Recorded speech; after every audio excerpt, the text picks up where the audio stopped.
MoneyWalk 414, Debt and Bondage versus Debt Freedom and Wealth. This program will help you undo financial bondage.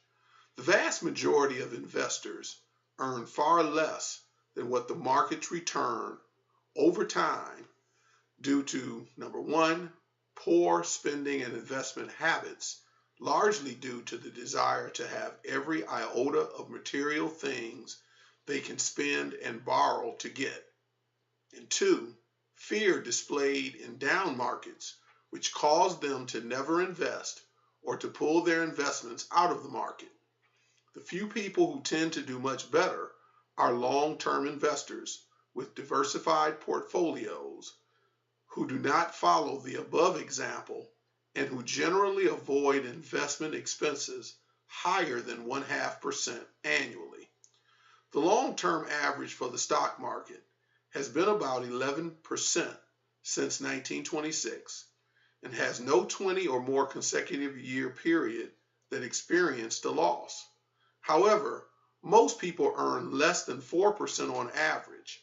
Some experience huge losses because of the above noted desire and fear, and thus fail to work a plan to get out of debt and use a good stewardship platform to help build wealth that serves them, their family, and others.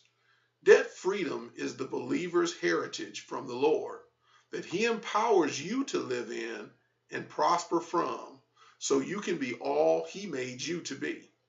Most financial pundits lead people down a path that keep them broke and subject to foreclosure, bankruptcy, and repossession because the behavioral nature of failing to see the wisdom in debt freedom leads people to take on more and more debt over time because they really do not see it as a problem.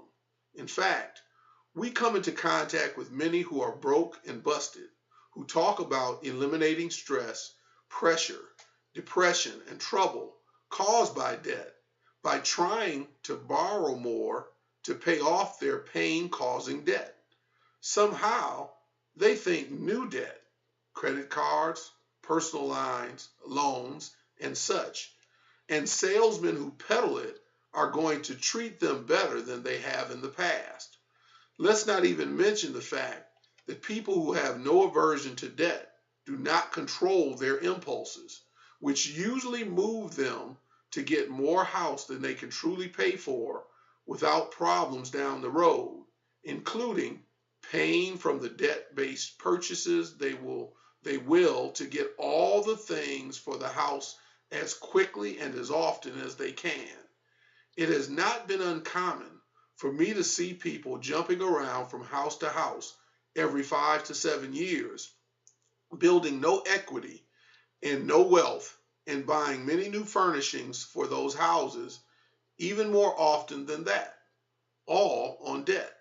All the while, they are putting very little, if anything, into investment accounts, Roth IRA, 401k, 403b, brokerage accounts, etc., that would help them greatly in future years when they really need the assistance. This behavior often carries over into the use of debt to pay for over-the-top vacations and excessive activities for their kids, sports leagues, dancing, you name it. Most of them get so used to having debt that they don't even look for a better or lower cost alternative because their use of debt has become a habit they dare not eliminate because it means they will not get things they want when they want them.